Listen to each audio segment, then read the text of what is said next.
All righty. Insert one, take two.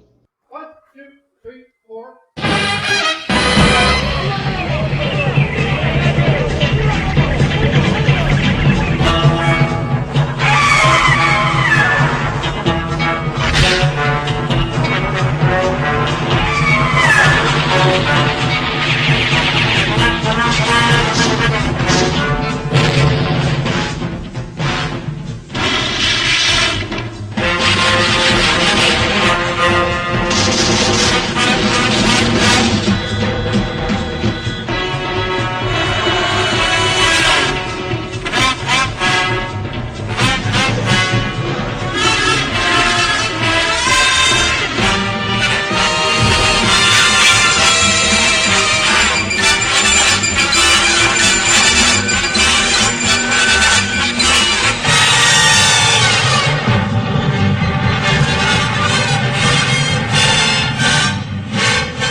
Well, good morning. Good morning. Hopefully, you can hear me. Let's get everybody up on the screen. Man, I think everybody's yawning right now, trying to pick up. How you doing there, Jerome and Rose? Oh, can you hear me, Rose? Oh, there you go. All right, let me There's where are Rose. you? Where's people? I got 9 people listed as being there. Eyeballs. Yeah, okay. Well, that's good. But I can't even get you guys up on the screen. Where the hell are you? I'm in Massachusetts. Ah, my God, that's so not funny. There we are. Yay! Good morning. Good morning. Man, this Corona crap is just screwing everything up. It needs to go away. You know what? This is my adult time. Your adult time? What is that? Oh, this morning? What are you talking about? I have a 7-year-old that I've been doing homeschooling with all week. Okay. Oh, and this is the only time you can basically get away from her, huh? This is the only time I get to deal with adults. I got it, man. The joy of parenting. Both you and Rose are parents, and no, you cannot come over to visit. Okay, that's just Wait a minute. I booked my flight and everything. Well, I'm sorry, man, but you can't bring your freaking drama to my house, because I know even when you're in my house, all you're gonna be saying is, "Oh, my kid. Let me tell you about my kid." No, don't tell me about your kid. Whatever you do. So, by the way, she does have a question for you. Okay, yes, please. She wants to know when the next kid show is. You know what? It's funny, and we are. I keep saying this every week. We're planning it. We're putting it on air. Blah blah blah. But it's going to be the next show after Cybercon next weekend. Excellent. So with Cybercon happening, I just got to go ahead and coordinate with all the people. Good morning, everybody. Cartoon crew, everybody that's saying good morning, good morning, good morning. It's good to see you guys. Garrett, the fantastic, wonderful Garrett. The head honcho for Cybercon. I have to watch. I have watched cartoons for adult time. Yeah, that's the best line ever. Yeah, he's right.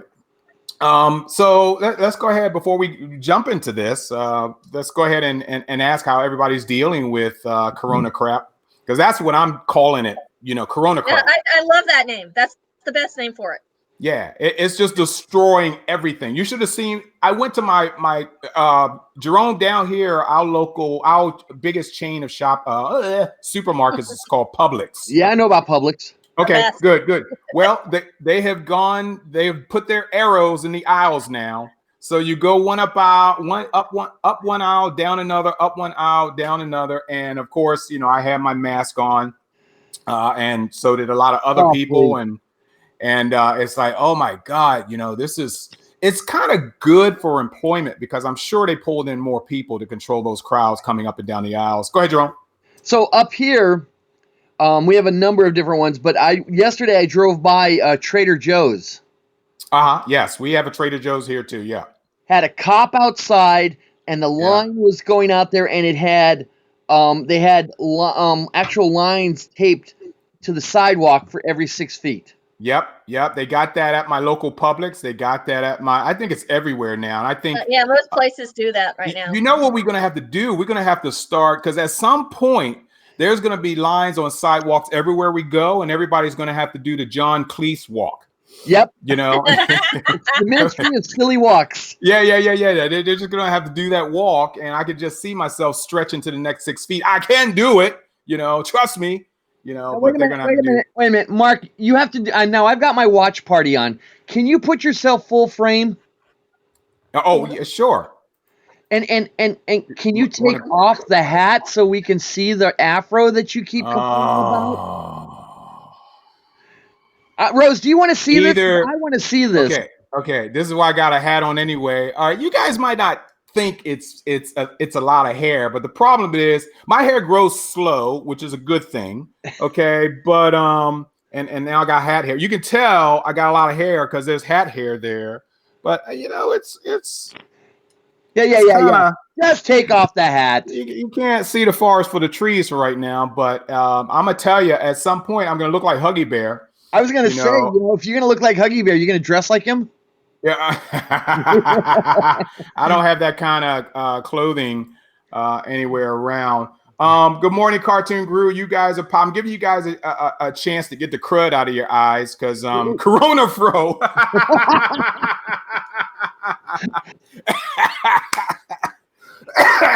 Rose, do you too? Is that because everybody's complaining about that? Oh my God, Corona Fro. Do your kids need to get haircuts? Your husband needs a haircut? What? No, I always cuts his own hair anyway. Who does? My husband, he cuts his own hair. What little he has, he cuts his own hair. Yeah, he always has. For about the last 10 years. Yeah. That's why his skull is sideways now, because he kind of clipped a little too close. My son's hair, and it's a disaster. So it's good he's not going out in public. Well, my brother is bald, okay, but he has to scrape his head every now and then. Yeah, a little more than yours there, Jerome. But see, what I've got is I've got all of this, okay, going on here, okay, and so it's coming down on the sides. I don't know if you can see it, and then in the back, it looks like a mullet in the back, and then I got the Grizzly Adams. Gotcha. The wife grabbed the beard last night and just was like, Was it passionate? Was it like passionate love? No, not at all. Not at all. Oh, it wasn't that at all. Okay, no. Sorry about that. Well, it was a complaint. See, the wife doesn't like it, but Gwen loves it. She says I look like Santa Claus. Yeah. Good morning, lovely Cheryl. Hi, Cheryl. I'm just afraid that if I put a pair of clippers, to my head, and then I get distracted like I normally am, and I turn my head real quick, then I'm going to get like one of the Three Stooges cuts or something like that. And I really don't. If you put the bowl on your head. Right, that's true. If you put that would be Mo's cut, right? But more like curlies. I think I'd go straight back. Not curly. Mo Larry Curly. Larry. Just shave the head, and you can look like Cisco on DS9. Yeah. Are you on your? You know what? You're on your wife's? Yes, I am. All right, we're still calling you Kara. Everybody remember. I tried changing that, but I can't really unless I change a whole lot of stuff on her tablet, and then I can't use her tablet. Yeah, I got it. Good morning, Terry. Over there in Ireland. And just Hope so you're the doing Kartoon fine. crew knows, I have 2 laptops in the shop trying to get this whole thing fixed so that I don't have to do this next week. Excellent, excellent. Hey guys, my show today, and I tell you, this is my number one favorite cartoon of all times, as many of you guys know, as much as I talk about the Quest family. And we're doing a second show for Jonny Quest because we did the first show a long time ago. It wasn't even one of our best, but it was one of those shows where we were still experimenting with the platform, and it's like, okay, are we going to be proficient at this or not?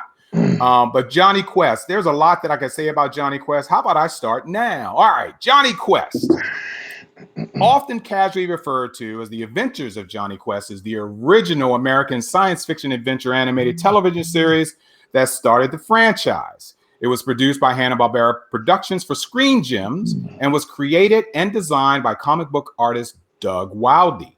Inspired by radio serials and comics in the action-adventure genre, including Doc Savage, Tom Swift, The Adventures of Tintin, and Jack Armstrong, the All-American Boy, the series featured more realistic art, characters, and stories than Hanna-Barbera's previous cartoon programs. This show closely parallels the juvenile Rick Brant series. It was the first of several Hanna-Barbera action-based adventure shows, which would later include Space Ghost, The Herculoids, and Birdman and the Galaxy Trio, and ran on ABC in prime time on early Friday nights for one season from 1964 to 1965. Guys, we're going to have a little fun with Jonny Quest. There's going to be things that you've seen before, things that you've already known, things that you've probably never seen before. And we're going to provide that to you. I am really crazy about Jonny Quest. I can't emphasize that much. But Jonny Quest is really a kick butt series. And basically it's really funny how it put together. It was basically a kid's show for adults. It came on Friday night, like I mentioned before, and it was around about 7:30 p.m. I think is when it came on. But there was things on Jonny Quest that Yogi Bear and even the Super Friends couldn't handle, because it was serious action. And we're going to get all the way down to, this morning to 2 of my, or maybe 3 of my really top favorite episodes. And we're going to explain a little bit about how top of an episode that was. But right now, I want you guys to watch this, and this is pretty much a commercial for Jonny Quest.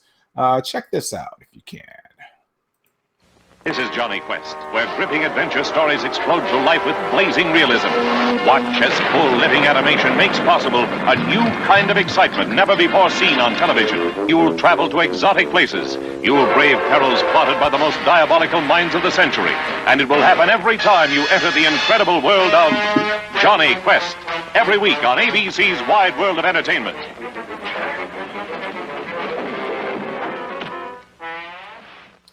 And don't you just miss commercials like that? It sets you up. It made you excited for Saturday mornings and what you were going to see for, well, I'm sorry. I keep saying Saturday mornings because we are Saturday mornings, but literally primetime TV, because that was kind of basically primetime TV. And Jonny Quest. Jerome, what do you remember about Jonny Quest before I get more in depth in this? Well, I remember as a kid that I didn't watch it when it first came out because I was like 2. Okay. Well, yeah, you and me both were kind of young, but go ahead. Yeah. But to me, I always remembered it as this big as this really cool show. I when I first started watching it, I was watching it on Armed Forces Radio television because I was in Canada, and it was also on the CBC. So, I was catching stuff there, but it was always late on the cartoon time schedule. Whenever I watched it, it was always like the 11:30 time frame. Yeah. And by that time, I'm like ready to get out the door and start playing. Yeah, I got you covered. But okay. I do remember a number of the episodes. Yep. Don't name them yet. Don't name them out. But I do remember thinking that I wanted to be Jonny Quest. Yeah. Yeah, it was really cool because for kids, because most of us who are watching right now, and I think we pretty much caught which were the reruns, because we were young. It was 1964, for God's sakes, and we were young to watch it. But I think after the replays, when we got to know the Herculoids and Space Ghost, even though it was 66, I think it was probably late 60s, early 70s before we all got into these series that were created in 66. Okay, so let's go ahead and talk a little bit real quick about the characters, all right? I'm going to name these characters, and we're going to run down some really cool videos for you guys. Jonathan Benton, Jonny Quest, is the son of Dr. Benton Quest and a good friend of Race Bannon and Haji Singh. An adventurous, impulsive youth, he accompanies his father's feminology experiments with relentless curiosity and positivity. Then, of course, we have his dad, who was Dr. Benton Quest. He's a world-renowned scientist and feminologist. He is also Johnny's father and Haji's adoptive father, a brilliant scientist and investigator of unusual phenomenon, recognized for his genius at a young age. Let's see. Benton excelled at all areas of science and even participated in archaeological digs. And then we have my boy, the coolest white dude I know. I mean, even he was so white that even his hair was white. All right. And this is Roger T. Race Bannon. Race is a special agent, bodyguard, and pilot from Intelligence One. After Dr. Quest's wife died, the government hired Race to protect Dr. Quest's son, Johnny. Governmental fears that Johnny could fall into the wrong hands resulted in Bannon's assignment to guard and tutor Johnny. Race was born in Wilmette, Illinois, to John and Sarah Bannon. He actually has a daughter, but that was in the second rendition of Jonny Quest when they did not a reboot, but they pretty much advanced him into older ages. Let's see. Race is known for his charming wit, his white hair, and his button-flap red shirt. Race is not only the bodyguard for Johnny, but he also serves as tutor and caregiver. I wonder if he cooks. I would think so. I would think he would. Okay. On, Race is also he's sort of a modern, he's sort of a James Bond kind of guy. Yeah, but he's a domesticated James Bond, you know? Oh no. Come on. Bond knew how to cook. Yeah, but Race had a family. Okay, Bond didn't. So you know. Race's family wasn't really a family. Yeah. All right, hold on. Race is also responsible with the care of Johnny's adopted brother, Haji. It is thought that Race had a bit of a checkered past due to his romantic involvement with a woman known as Jade. That's my point. Jade is sexy. All right. Then we got Haji Rahid Singh, who is a close friend of Jonny Quest and Dr. Benton Quest's adopted son. He was found in the classic episode Calcutta Adventure, which is a fun episode if you guys remember it. He is Johnny's adopted brother who is very interested in science and technology. He is also believe it or not, nobody knew this. He is also the Sultan of Bangalore, okay, in India. Oh, gee. Yeah, Haji studied yoga. I was about to say yogi, yoga, and Eastern mysticism while growing up, gaining abilities such as body temperature and breathing regulation. He often exhibits a fatalistic, calculated outlook towards most situations, contrasted with Johnny's impulsiveness. He is considered to be a Sikh judging from the turban and having Singh in his name.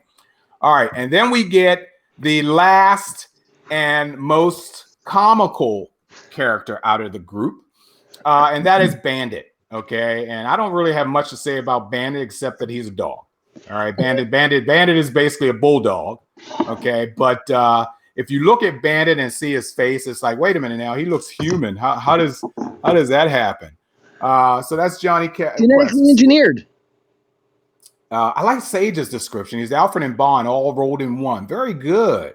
Alfred himself was an agent back in the British service, so yeah, that's good. Yeah.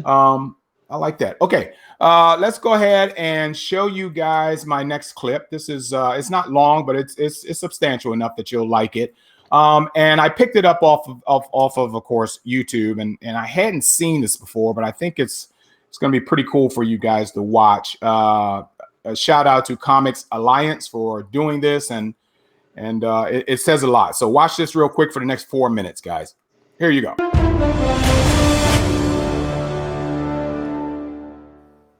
You might think you know Jonny Quest, but here are 12 facts you may not have known about Hanna-Barbera's Adventure Boy. Jonny Quest, also known as The Adventures of Jonny Quest, debuted on September 18, 1964, with the episode The Mystery of the Lizard Men.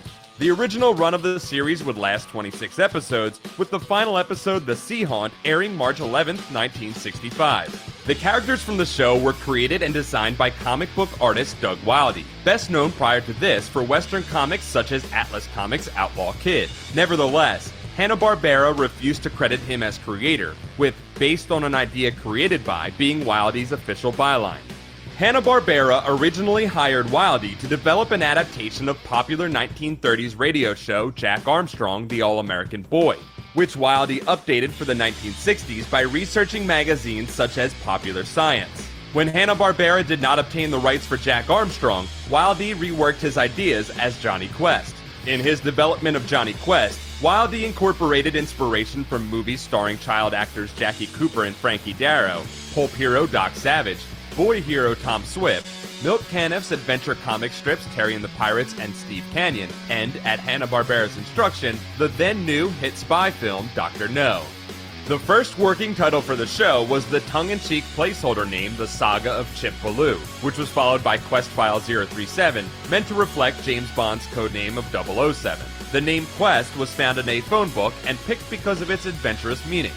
Haji, Johnny's adopted brother in the series, was inspired by Indian actor Sabu Dastagar, normally only credited by his first name, Sabu, who starred in various films set in jungles between the 1930s and 60s, including starring as Mowgli in the 1942 adaptation of The Jungle Book. Haji's classic catchphrase, Sim Sim Salabim, was based on the magic words uttered by famous stage magician Harry August Jansen, better known by his stage name Dante the Magician. He used the word Sim Salabim as his trademark, based on nonsense lyrics from a children's song he remembered from growing up in Denmark. The reason Johnny's dog Bandit looks so much cartoonier than the other characters in the show is that he was not designed by Doug Wildey, but instead by animator Dick Bickenbach. Although Bandit is intended to be a bulldog, his design does not conform to any one breed standard. 13 new episodes of the show were created under the title of The New Adventures of Jonny Quest, which ran from September 14, 1986 to March 1, 1987, as part of the Funtastic World of Hanna-Barbera syndication package. This new series featured a rock monster named Hard Rock, who was voiced by Jeffrey Tambor. Johnny was voiced by Scott Menville, aka Robin from Teen Titans, and Haji was voiced by Rob Paulson, aka This Raphael and This Donatello. A second revival of the series, The Real Adventures of Jonny Quest, ran for 52 episodes from August 26, 1996 to April 16, 1997 on Cartoon Network. This series features a virtual reality realm called Quest World, which was rendered on the show using 3D computer animation. The main characters of Jonny Quest appear on the Harvey Birdman Attorney-at-Law episode Bannon Custody Case. They also appear in the Scooby-Doo Mystery Incorporated episode Pawn of the Shadows. References to Jonny Quest, including closely analogous characters, can be found throughout The Venture Brothers, a show largely inspired by Jonny Quest. Jonny Quest had a one-shot comics adaptation from Gold Key in 1964, a 31-issue series from Comico from 1986 to 1988, and a 12-issue series from Dark Horse based on The Real Adventures from 1996 to 1997. Johnny currently stars in DC's Future Quest, a giant crossover book between Hanna-Barbera's most famous adventure cartoon stars. That's it for this episode of You Think You Know Cartoons. Don't forget to like. All right, guys. Hey, Rose made it back. Hey, Rose. Everything okay? Hold on. I need to unmute you. I mute all of us when I got videos running. Can you hear me now, Rose? Yes. I had to go check on something with my mother, but we're all good now. So thank you. She was handing you rolls of TP, I bet. You know, 'cause that's the only emergency that matters in this Corona crap. Remember, TM, I trademarking that name right now, and I'm calling it Corona crap. So copyright pending. And my Corona Fro, that's TM on Garrett. So he got that on my Corona Fro. Once again, here we are, Saturday Morning Cartoons. We're talking about Jonny Quest right now. And hey, good morning, Jason. Good to see you, brother.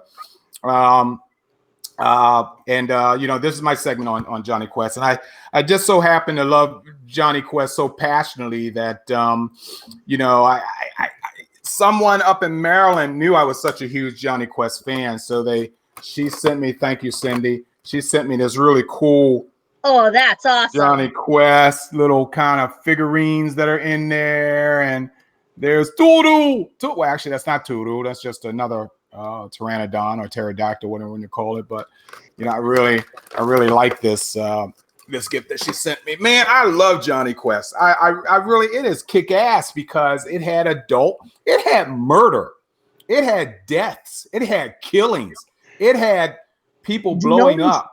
Did you notice that when they shoot the guns, they shoot bullets and not ray guns?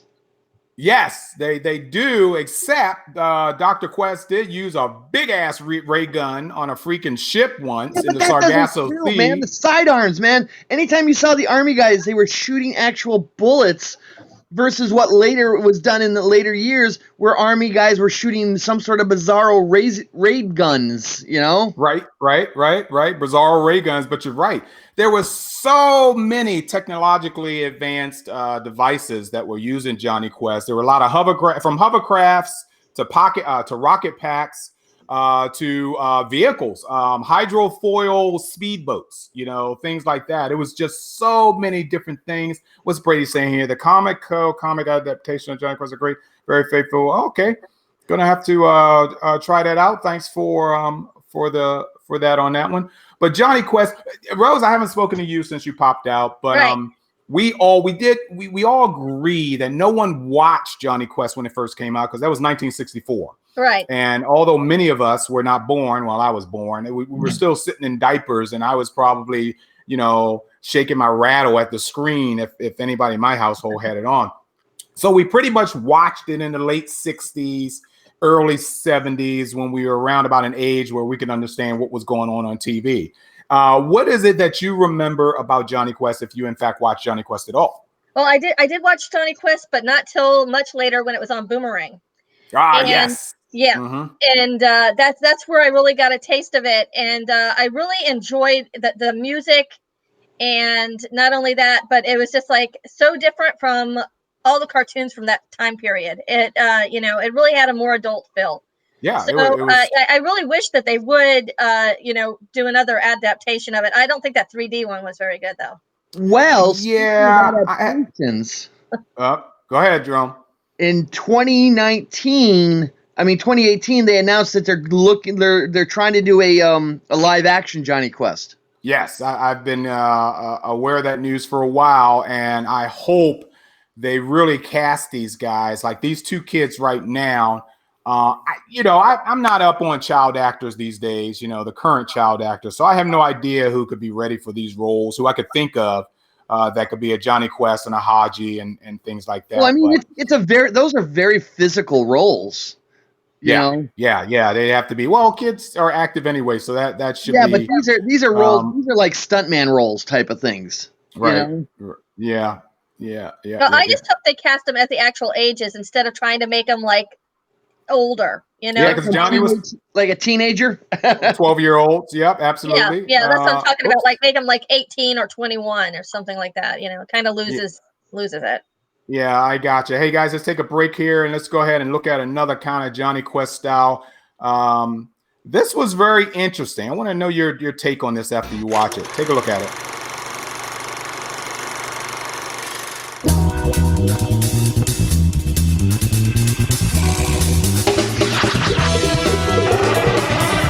What is it, Bandit? Come on, let's go.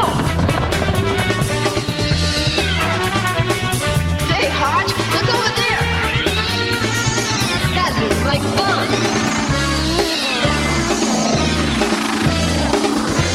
What's that?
sides and we're in trouble.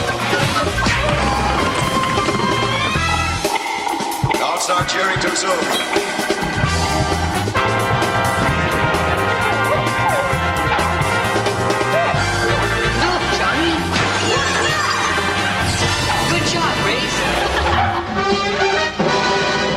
Jonny Quest.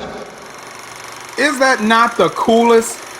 Is that not the coolest freaking commercial? I want to try and run something back for you guys. I need you to listen carefully, and I want you to tell me what you hear. Right? Okay. While Race is doing this, guys, listen. Hear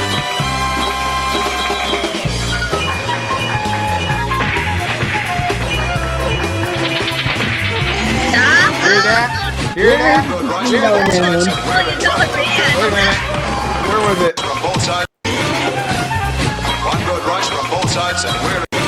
Where was it? Listen. Right there. Is that not the $6 million man sound effect? No. It can't be. It is. It was the $6 million. Because in 1972. Stop fighting with me, Jerome. Stop fighting with me. Go ahead. Just hear me out. Because in 1972 he was the $6 million man, and since this came out in '64, I would say he was what, maybe $2-3 million man? No. This was a commercial by Boomerang, which was after $6 Million Man production. So then that's why the $20 to $30 million man. Yeah. but that was in fact the special effect of the $6 Million Man, and I thought that was pretty damn cool. Yeah, that's really neat. Yeah, so Race Bandit, look at this chiseled dude right here, guys. Yeah, Race Bandit. I mean, I think if I was a white guy, I want to be Race Bandit. Okay. I like him when he's white. I don't like him when he's purple.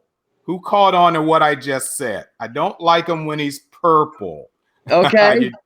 There was an episode of Jonny Quest where he had to play a god to, I think, a pygmy tribe. So the tribe, it might not be pygmy, it might have been. I don't know if it was pygmy or not. They painted him purple, didn't they? Yeah, they used some sort of juice, grape juice or whatever, and he painted himself pygmy, and he put on a loincloth or whatever, and he went amongst the tribe, and I am the great so and so, and he would just to save, I think, Johnny and Haji and whatever. And he found out later on when he saved Haji and everything was back at the base on the island and everything, that he was told that juice that he painted himself doesn't wash off. It has to wear off. So he just kind of was really, like, what? I have to be like this for a week or whatever. So I want to take a notice here of something. Mark, you've got a picture up of Race, Johnny, and Haji, right? Yes. Okay, take a hard look at Race's hair. Yes. Now take off your cap. Oh, come on, man. Come on. You're starting to get that Race banner look. Yeah. He's got a Corona fro too, okay? He's got a Corona fro. So I'm thinking at DragonCon, maybe you could, cosplay Race. Oh, and I know that white wouldn't come out of my hair for weeks, But Dave made a good point. Yes, Race is definitely inspired by Doc Savage. Oh yeah. And I did love, as corny as it was, I did love that Doc Savage movie that they put out back in the 80s or whatever. Who was Tarzan? I was fortunate. I had a chance to meet Ron, and nice guy. Oh, I'm jealous. That's one guy I wish I would have met. Charles made a good point. Boomerang did some fun commercials between cartoon shows as well as Toonami. Anybody ever see the commercials that Toonami used? They really dedicated themselves to their shows that came on. So between Boomerang and Toonami, and I miss Boomerang. When Boomerang first came on, I think they were showing classic Hanna-Barbera cartoons. They were when it first came on, and that's where you had to go to find classic cartoons. Yeah, and then all of a sudden, I guess during the age of Ren and Stimpy, everything just kind of changed. All right, we're boiling down to some clips of some of my favorite episodes. So I want to go ahead and tell you guys there were a lot of episodes of Jonny Quest. Some of you guys have your favorites. Some of you guys just have some that were just pretty cool. There was one that was pretty freaking boring, and I'm trying to figure out in my brain what that was. That's how That's important it how was. boring it was. You must have forgotten it. Yeah. As serious, and I'm going to go to the clip in a minute. As serious as Jonny Quest wanted to be, they figured they needed some sort of comic relief, and they did it in the form of a dog. They did it in the form of a bulldog by the name of Bandit. Yeah, but Bandit seemed to be more aware of his surroundings than anyone else. You notice it was always Bandit that was letting them know that people were sneaking up on him. You know what? It's bad enough they make this dog smile, but at some point, I think if they made this dog talk, I would have just made me. Oh, that would have ruined it. Yeah. Dismiss. But it was always Bandit who was barking and going, "Hey, somebody's about to sneak up behind you and hit you over the head." You know? Right. I mean, his barking was insistent, but considering what they were always doing, always getting themselves in trouble and things of that nature, Bandit was the dude to have around. That was the best watchdog. Of course, he's always getting in trouble himself. Remember when you'll see this in the next clip when Bandit got himself in trouble. I think so. Let's go ahead. Bandit was one of the smarter ones of that group. I think it was probably one of the more intelligent Hanna-Barbera characters. In fact, for him to be an animal in the Hanna-Barbera world, I think he was probably the only dog who was actually on all fours. At some point, Scooby-Doo got up on 2 feet, on 2 legs. I don't think Bandit ever walked on 2 legs. No. So that's let's go ahead and watch this.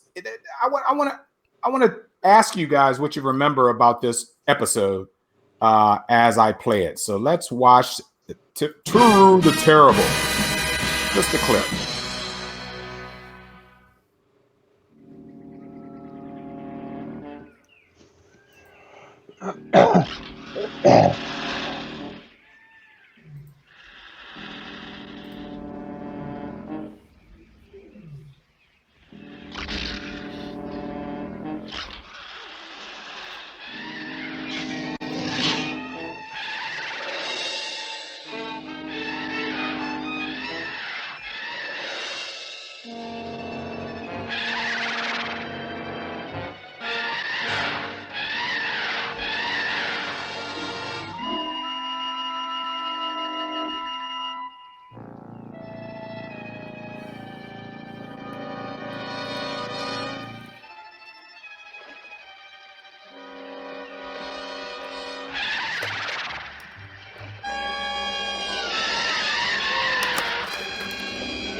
Okay, that's all they give us for that one.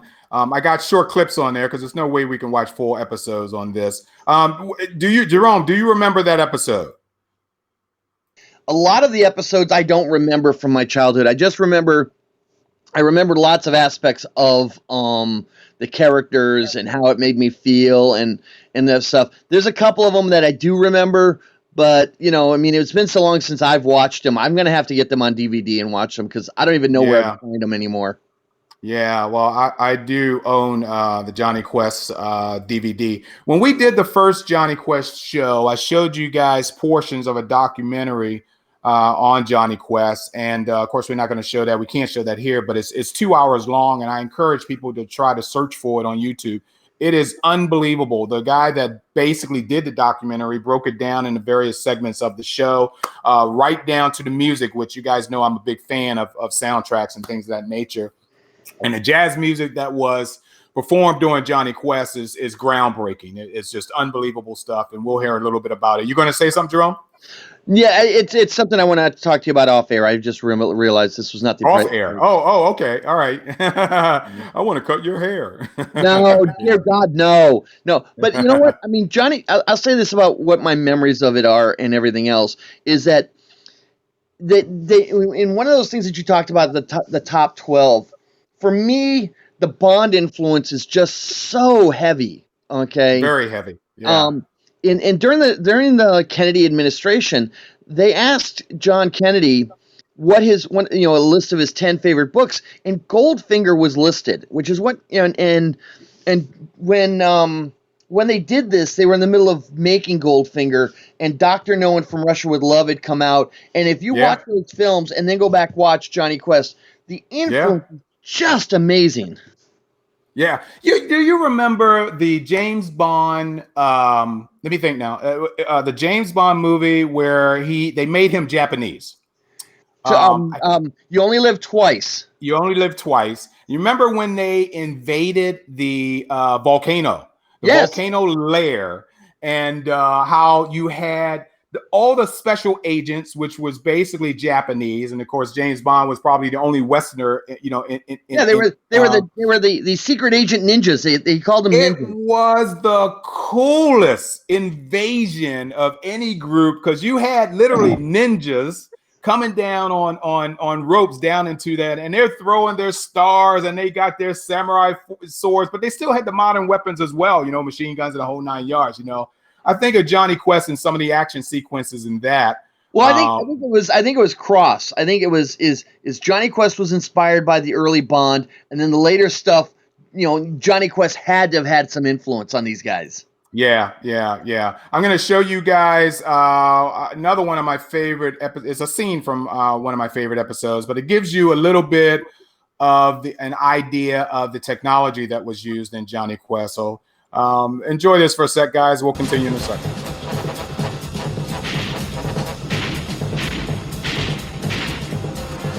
Here we go again. You're going right into him. That's the general idea. Huh? Fasten your seatbelt.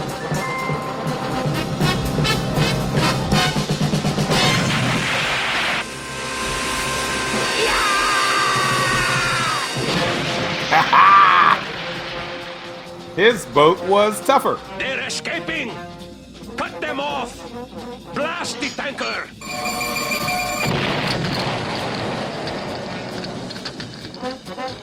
Seaweed burns. Oh, wow. Get this bucket moving, Race.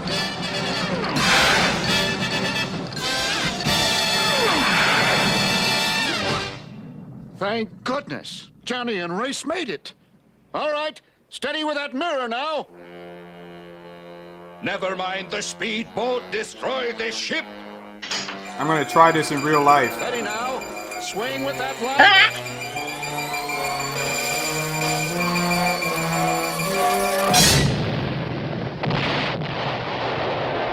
Whoa! I don't know how your dad did it, but I'm sure glad he's on our side. Hey, Race, look! It's the Man to the Moon rocket! Well, what do you know? Right on time. Yeah, so that was great. Yeah, that was a clip from the very first Jonny Quest episode. Believe it or not. So saving the rocket going up, that's almost right out of Dr. No. Yeah, sure. And it was before, it was probably during the Mercury program. So we're talking 64, and I know we didn't go to the moon until 68, so that might have been Mercury. Yeah. So that was a very impressive scene. So anyway, I'm rifling through some photos here of some scenes from some episodes and some characters of some drawings of some characters and whatever. This mummy episode scared me half to death when I first saw it. We're going to see a clip later on of the #1 episode that made me poop my pants. And at that young of an age, you're impressionable as it is, and it's like, you wonder if any of these characters actually existed in real life. And I pooped my pants. That was pretty. Let me ask you guys a question here. What do you mean if they existed in real life? Of course they existed. Okay, all right, if you say so. Okay, I'm gonna show you guys something because the music is what really killed me. I'm gonna jump ahead on this one. The music was really what entertained. Whoops! I used to use the opening theme music to Jonny Quest as part of my answering machine. Oh, that's cool. Oh, that is cool. Yeah, a lot of people not happy with me. Well, I would have hung up on you if I, in fact, had to go through that entire freaking theme song, and it's like, he ain't going to pick up. I don't want him to pick up. I'm enjoying this. The Dragonfly was basically the ship that the Race family flew around on, and we see it in the opening credits of Jonny Quest.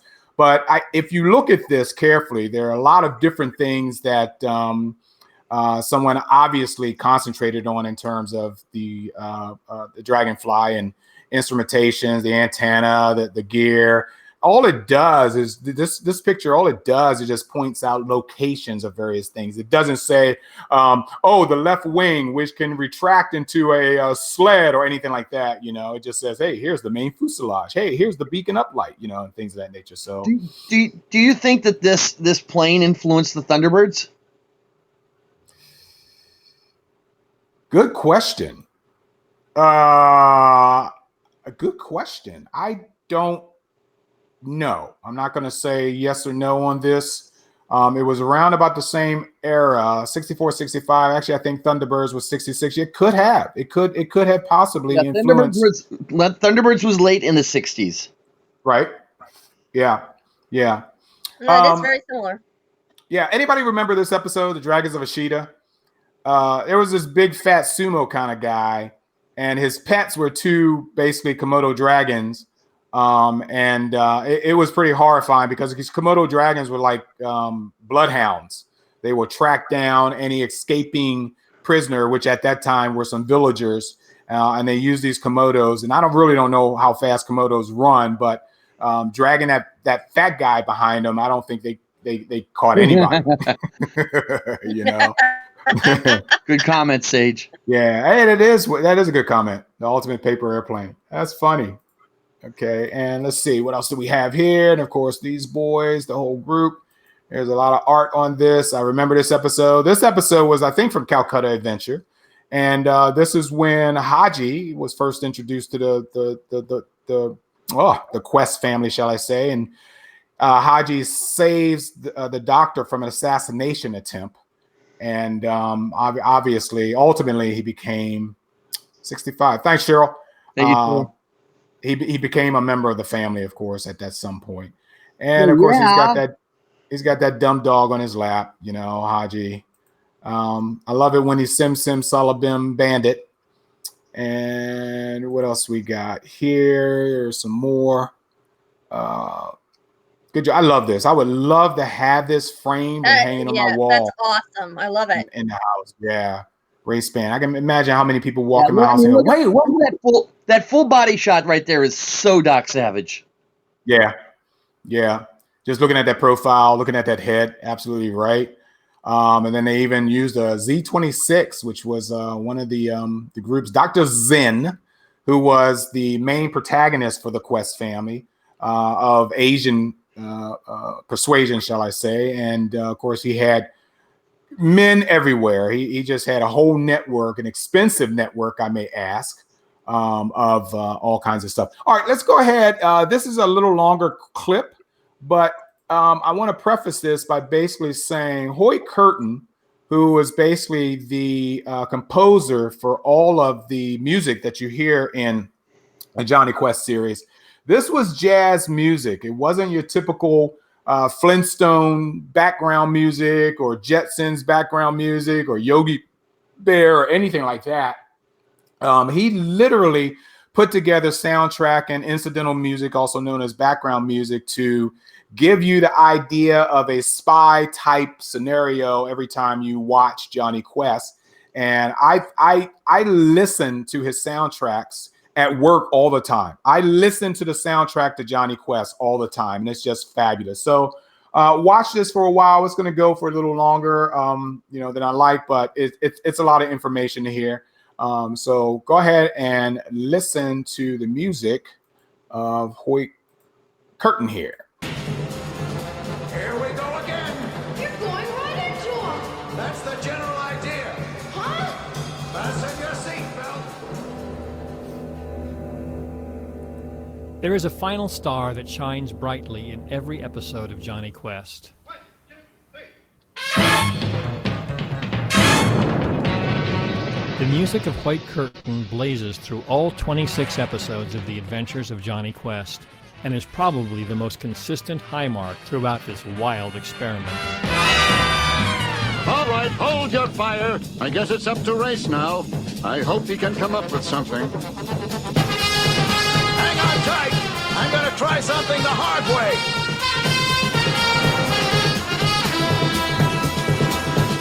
Doug always said that the music for Jonny Quest was absolutely the best it could be, that perfectly captured the intent and style of the show. Here we go again. You're going right into him! That's the general idea. Huh? Fasten your seatbelt. And JBauerArt has often called composer Curtin a true musical genius. Almost every piece of underscore you have been hearing in this presentation has been from the nearly 2 hours of dazzling cues Hoyt Curtin wrote for Quest. Hoyt was born in Dewey, California, and at the age of 5, when the family moved to Bernardino, took an interest in the piano. He played with several jazz bands and formed his own orchestra in high school. After serving in the Navy during World War II, Hoyt earned his master's degree in music at USC and began working in television commercials. After working with Hoyt on a Schlitz beer commercial where the composer came up with a jingle in a record 5 minutes' time, Hanna-Barbera looked to him when they needed music for their first solo venture, Rough and Ready. They sometimes have their little spats, even fight like dogs and cats, but when they need each other, that's when they're rough and ready. When they asked him to turn to action and drama for Jonny Quest, Hoyt claims he simply winged an adventure theme. Ending art card, take 1.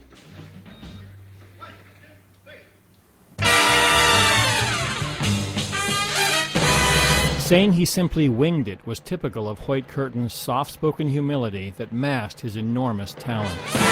This was my impression of him when I had my own personal contact with him via his website shortly before his passing in 2000. Insert 1, take 1 at bar 54.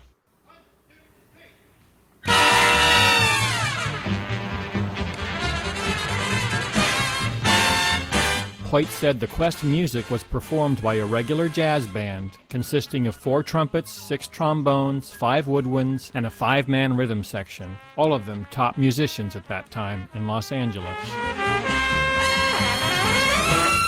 Recorded at RCA in Hollywood, Hoyt says he had to stay in the booth most of the time, he was laughing so hard. As a challenge to the trombone players, and because of some ribbing they had given him about writing music that was too easy to play, in the main title of Jonny Quest, Hoyt wrote for the trombone in a way which forced the slide of the instrument to have to change positions too quickly from one extreme to the other, and it made it impossible to really play correctly. Maybe not to our ears, but the composers I have played the theme for says it is right here where the trombones can't hit all the notes as written correctly.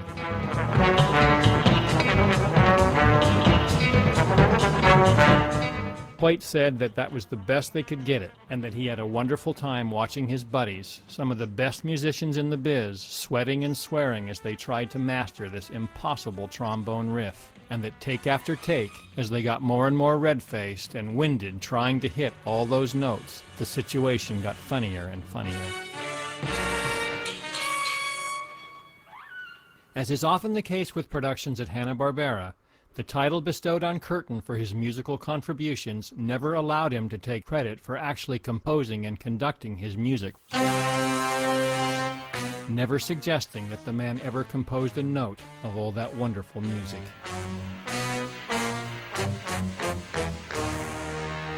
There is strong evidence that Hanna-Barbera seemed focused on keeping the spotlight on Bill and Joe, saving the lion's share of the credit for themselves, regardless of the enormous contributions of those they supervised. I just don't trust anyone who smiles all the time.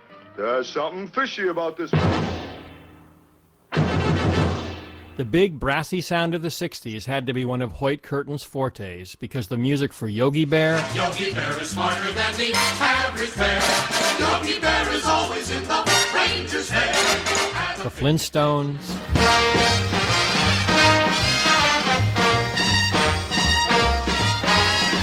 We'll have a gay old time.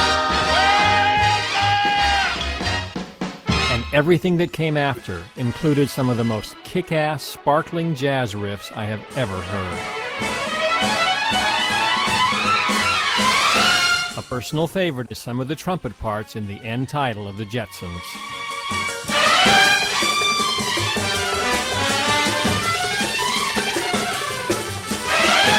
He might have just winged it, but that wonderful jazzy jackhammer brass that got your blood boiling and your heart pumping still sounds to me like no composer before or since.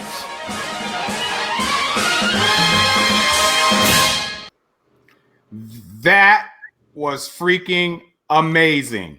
That's great stuff. Yeah.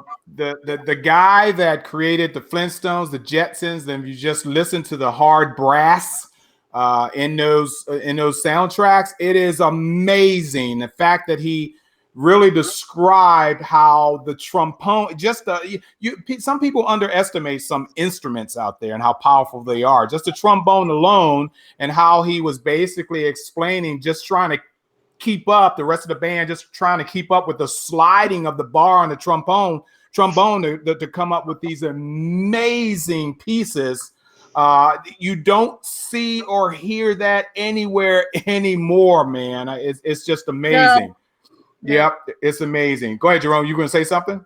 Well, I was going to say is you're right. We don't hear brass anymore. For some, well, what's happened with brass is it's become a parody for some reason. A number of people, if you look at like what Mike Myers did to brass in Austin Powers, if you look at what other people have done with brass, they've sort of because of the popularity of brass in the 50s and 60s. A lot of modern filmmakers and television, they've turned it into a parody, and which is a shame because the brass really has a real power for music and for what it can offer. Yeah, back in the days when it was only radio, even if you want to look at sitcoms like I Love Lucy, where Ricky Ricardo had his band, his home band at the Tropicana? Yeah, Tropicana? Something like that. You had a full orchestra there. I mean, that was your music. Nobody was, cutting any records or spinning any records or anything like that. And it's like, this is talent. This is creativity talent. And as you've also noticed, you had a really good drummer too. Okay. Right. And I mean, we're talking like, Gene Krupa style drumming. Okay. Oh yes, Gene Krupa. Yes, absolutely. Okay. I mean, now if anybody guys were at. Go ahead. I was gonna say, if anybody wants to hear like the best with this guy Gene Krupa, go listen to the Benny Goodman Sing Sing Sing. He does a solo in there that will knock your socks off. Okay, I'll look that up. But the best one was actually if you can find the recording live at Carnegie Hall. Okay. Right. But my point being is that brass and a solid drum, okay, and you can do a lot with drums, by the way. You just don't see it any day. What do we see today on music, on movies? It's all guitar. Okay, yeah. A lot of it is rock. A lot of it is synthesized music okay. Going back to Jonny Quest, of course, this is the antagonist, Dr. Zen. And we're getting up to my two favorite episodes here that I want to point out to you guys. And even today, what are we? How far are we? About 40? How many years since Jonny Quest? From 1964. You guys making me do the math. What are we? 25 years. 55 years. Thank you very much. 55 years later, these are some of the best episodes that you can introduce your children to and still have an incredible effect, not just from the enjoyment of the episode, but the music, the excitement. And I want to bring up this episode, which I had a hard time fighting this. I think this is my number one. I'm showing you my number one before I show you my number two, mainly because I wanted to show you my number one. Here, I'm going to do a number one for you guys because I'm not ready to do the number two yet. But when I do the number two, I will let you guys know. This is probably my my number one. I think most of us do more number ones than we do number twos. I don't know, but it's only appropriate. It's rated into potty humor. How am I doing?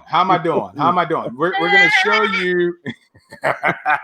I'm going to show you guys my number one, and you don't stare at it too long. But I want you guys to just look at this 2-minute clip for me.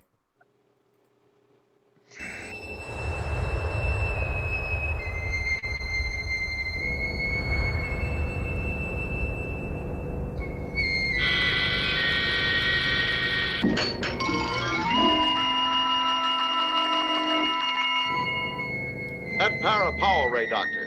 Just how much can it do? To tell the truth, Race, I'm not sure. All right, who's in there? What the?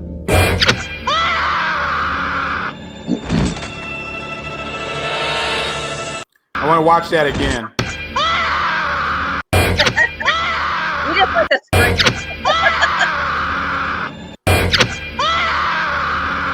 I just love that scene.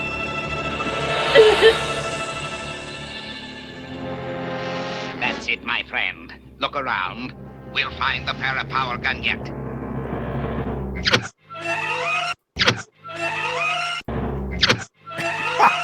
I'm sorry. Just I'm my secret agent. It's Dr. Zinn. Nothing can stop it. This is one of the best action sequences. Trying to stop this thing. Oh, we'll have to work fast. Look, the robot taking off. I'm not getting a reading yet. This is fire? Now! More power. Oh, I hope it works, Dad. You got it, Dad. Hooray.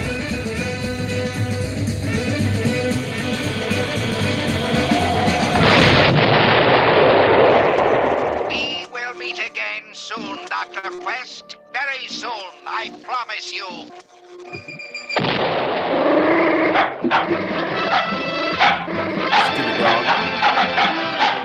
That's right, Bandit. That's exactly what I was going to say. All right, so that was actually my number one favorite episode that I jumped ahead on. I'm going to show you my number two. And I'm sorry, I just remembered how you guys are reacting to the numbers. Damn it, grow up! I'm going to show you guys my number two. Your second favorite. Just say second favorite. I don't know. I'm kind of like to truncate it, but anyway, this episode, even as a kid, I guess probably when you're around 8 is when you can kind of, maybe 7, you can kind of, remember when how things affect you when you watch it. Yeah, good point, Brady. Brady said every episode of Jonny Quest is like a mini movie, and he's absolutely right. This one, before and over the weekend, well, while I was sequestered, I don't even know what day of the week it was. I watched The Thing, but I watched the current rendition because obviously there's been 2 other remakes of the original, and I watched the third one. I watched, of course, that Thing episode. And like, oh my God, man, I'm watching this at night and I'm by myself and I'm sitting here and it's like, is that the Kurt Russell one? No, this is the one with the Kate woman. Beckinsale? Is that Kate Was that Beckinsale? Kate? Yes, that was Kate Beckinsale, wasn't it? Yeah. And that's the most recent one, which came out in. I didn't even know they did one with Kate Beckinsale. Yeah, and actually, you need to find that and take a look at it. It's actually very good. They did a good job, even though the Kurt Russell one was probably my favorite. The original 1950-something version was the classic, was true to my heart as well. But they really did a good. They haven't messed up a rendition of The Thing. Let's just keep it at that. They've done great jobs on every remake of The Thing so far. And this latest one, if you haven't seen it, Jerome, you need to track it down. All right, because it is pretty damn good. And they stayed true to the Kurt Russell version as well. They had twists and but my point in all of that is this freaking Jonny Quest episode that is my number two. I did a number two. Just watching this, the number two made me 2. And I would come on, stop laughing at me. This is serious now. This number 2, this really freaked me out. and it's called The Invisible Monster. And you're not going to see the entire episode, but the problem with this episode was that it's not a problem. They did it great as horror writers and creators act. They really didn't show the monster until they could. And I'm not sure if they show how they reveal the monster in this tape. Probably not, but I'll tell you after we watch this. But go ahead and watch this great Jonny Quest episode, The Invisible Monster. Molecular energy has formed, and it can be harnessed.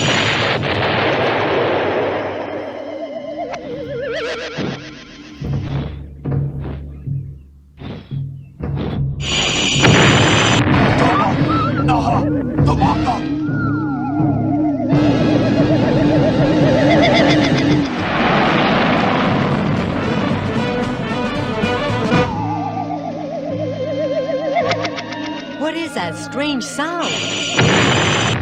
I can't see anything! It's invisible. Come on, let's get out of here. Hey, something's wrong! Help! It eats people? No, Johnny. It consumes them. It eats energy. It feeds on more energy. It eats and people, lives Doc. only to feed. I'm afraid it consumed Dr. Norman before he could stop it. What will happen now? Unless it's stopped, it will continue to grow and grow and grow. How can it be stopped? There's only one way I can think of, Race. We can lay a trap with some equipment I can try to put together. But how to see it? Oh, paint it! Huh? Oh, paint it, Dad! Here goes. Right behind you.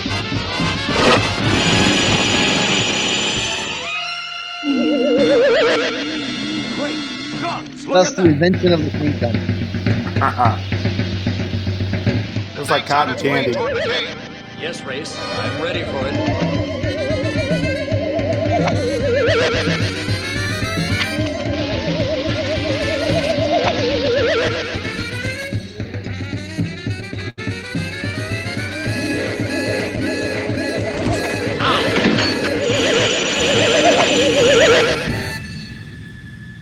Of course, we spoiled it for anybody who's never seen the freaking episode.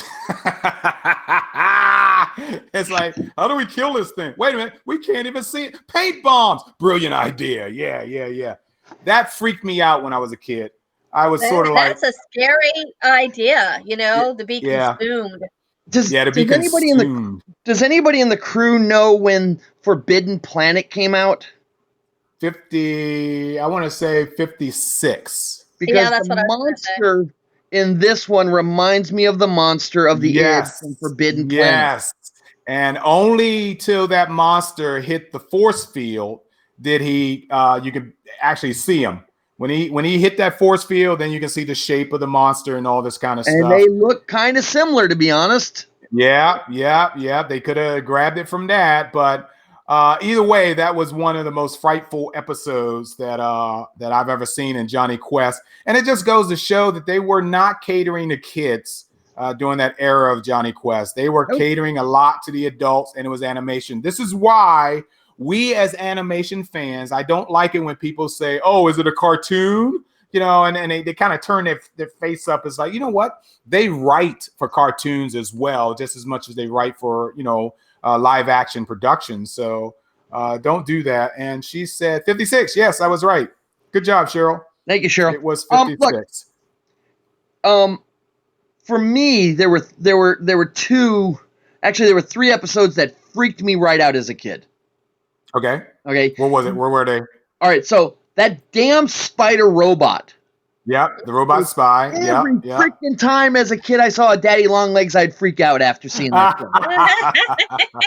Okay, I'm telling you. Because you thought you were going to get, right on the forehead. Either that or I'm going to have to find some gun and start shooting Daddy Longlegs. Okay. You would miss every time. Probably so, but still. And still, Okay, the other one was The Mummy. Yep, the Curse of Anubis. And the Curse of Anubis, if you watch that, the way he moves, that's right out of the Boris Karloff Mummy film, the Universal one. Yep, absolutely. There's no way. The hell out of me as a kid. You know, this episode, The Curse of Anubis, also had it when Johnny and Race and the doctor were caught up against the wall, and here come these snakes. These 3 snakes were slithering up towards you. You know, it's like that would have freaked me out too. The snake didn't bother me as much as the mummy did. The mummy did? I didn't have a problem with the mummy, you know, because I wasn't worried because he was all wrapped up. And the other last one was the frogman from the first episode. I'm here all night. That was the lizard man. Yeah, the mystery of the lizard man. That That was the first episode. Also, but that freaked me out for a variety of different reasons. You know, well, I just love the fight sequences. I mean, Johnny and Race teamed up and they fought these suckers off, and it was just incredible action. It was incredible action, you know. So I really, really love that kind of stuff. Like the animated Star Trek, Quest took itself seriously. Yes, absolutely. Yes. Animated Star Trek as well. Right. These were cartoons that this was serious talent, you know, these guys were doing. Maybe it was this one I hated. I can't remember. I don't even remember. You know, you're going to have to go back and watch them all again, Mark. Yeah, even the title sucks, you know. I went to, in the early days, I think it was the 90s, the early 90s, when I went up to Atlanta, and there was a convention called the Atlanta Fantasy Fair. They did, and I sat in throughout it all, a 16-hour Jonny Quest marathon. I was in heaven. I was there the entire 16 hours, I swear to you. It was unbelievable, you know. There was a lot of technology back then. Getting back to the invisible monster, there was a lot of technology that did not exist back then as it is today, like making the sound that the invisible monster made. How was that done?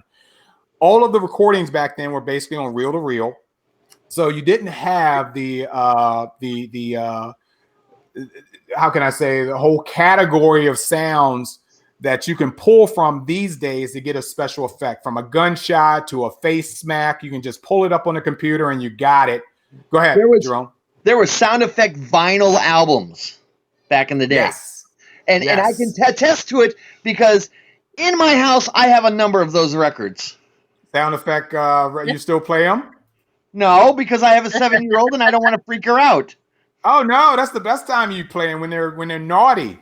Tell them to go to bed and just put the album on. You know, but you know, they had to be very experimental in how they did their sounds. They had to really think about how they were going to make those sounds. Yeah, You're exactly. Right, you're absolutely right. Yeah. It was a very good time. All right, we're going to end our show. We're going to talk about a few things before we end the show. In fact, before I show the last tape, and that tape was literally the closing credits for Jonny Quest that I'm going to show you guys. I want to make people aware of next weekend. Next weekend, there is an online convention, 72 hours worth of convention topics, panels, music, entertainment, and this convention is called Cybercon. It is free. You log on to the website and you can watch this at any time of the day, starting at 12 noon on Friday. We have a lot of backers, a lot of sponsors, and this is just moral support people who are behind us, even MegaCon, DragonCon. There are a lot of other, if you have seen my banner that I put up on the page, MBL Entertainment, we are sponsors. We will be doing our Saturday morning cartoon show live. It's funny to say from Cybercon, you know, because we're not going anywhere different than where we are right now, you know. But Saturday morning cartoons will be debuting at Cybercon next weekend. It is Rose's turn, so a lot of pressure. We're gonna have a whole new audience. The word has gone out, and I can't believe the responses that we've gotten for this online convention. And we're really excited. The program will be posted. I implore that everybody look at the program, print it out if you can, and just basically highlight what you want to attend, just like a convention. And this is our gift, thanks to HWWS and all of the other sponsors, and Garrett and Sage and Dina, everyone that's involved in this. This is our gift to you guys for having to sit home and look at your spouses. I live alone, you know, all the time. And thinking of assassination plots. We're trying to forego the divorce rate, just by doing this stuff. Go ahead, Jerome. Mark, you do know that when we do this show live at a convention with you, me, and Rose, that Rose and I are going to be smacking you upside the head so many times. Why? What'd I do? I'm going to basically be up there on stage and saying, hey, how old is everybody out there? Age check.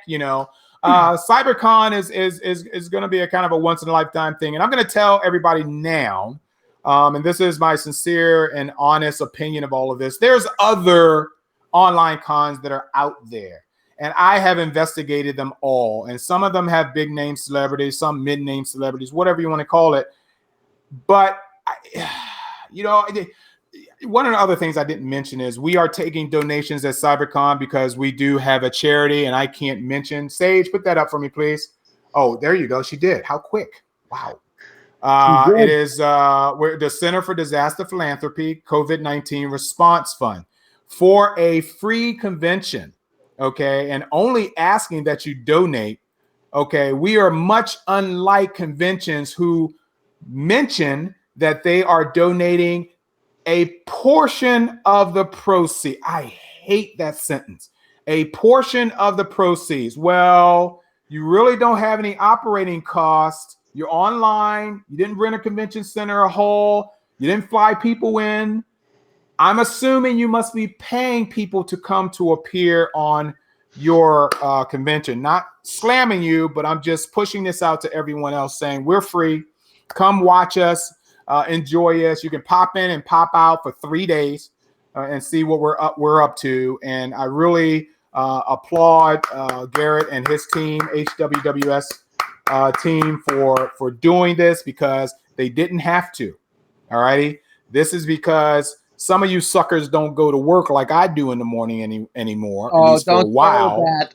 Okay. And you're sitting on your asses getting wide. Okay. And, we might as well make you feel happy because last weekend I went through a freaking Love Boat marathon on MeTV and I went about as stir crazy as you can possibly get. And I would needed to get back to work.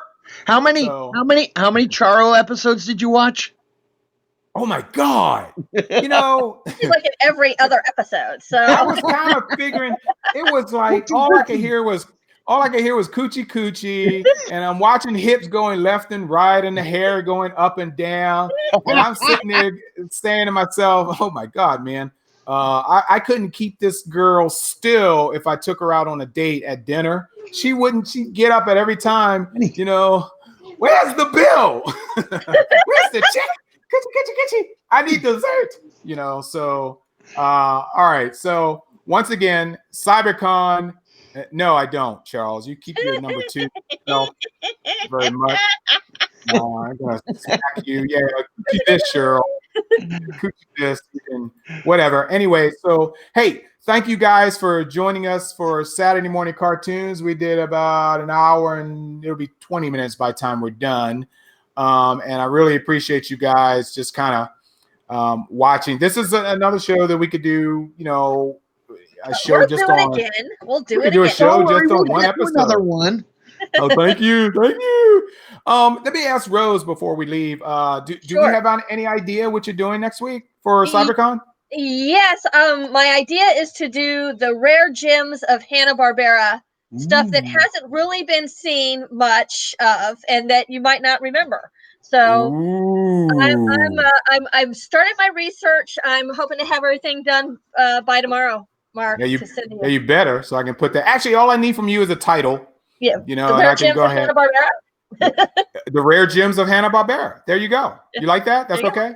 All righty. I like it. Yep. Dr. Zen approves. Dr. Zen approved.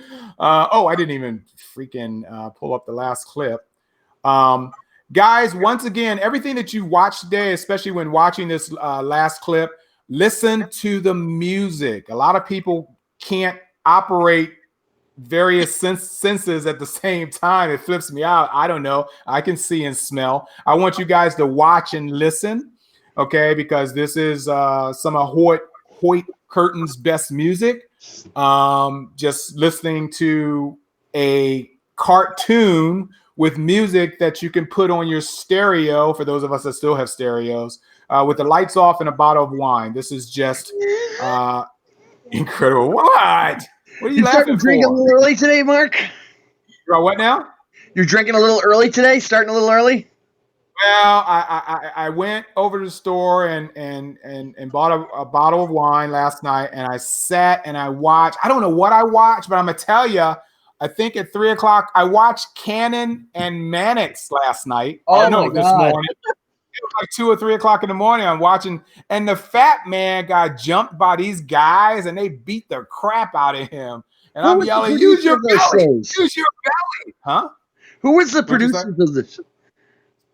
Quinn Martin. That's right. It was a Quinn Martin production. You'd always hear that. It was a Quinn Martin production, man. I'm like, look at that! It's da da da da da da da da. And Mannix was just such a pretty man. I'm sorry, we're segueing here. He was just a pretty man, not the face, not the face. Cheryl, thank you so much for that. I really appreciate it. We're gonna go ahead and end the show. Hey team, if I lose you, I'll message you because I couldn't keep my people on when I did the artist show. So remember, next week is Cybercon, and Saturday morning cartoons will be there, and we are happy to be a part of that. You guys enjoy this clip and listen.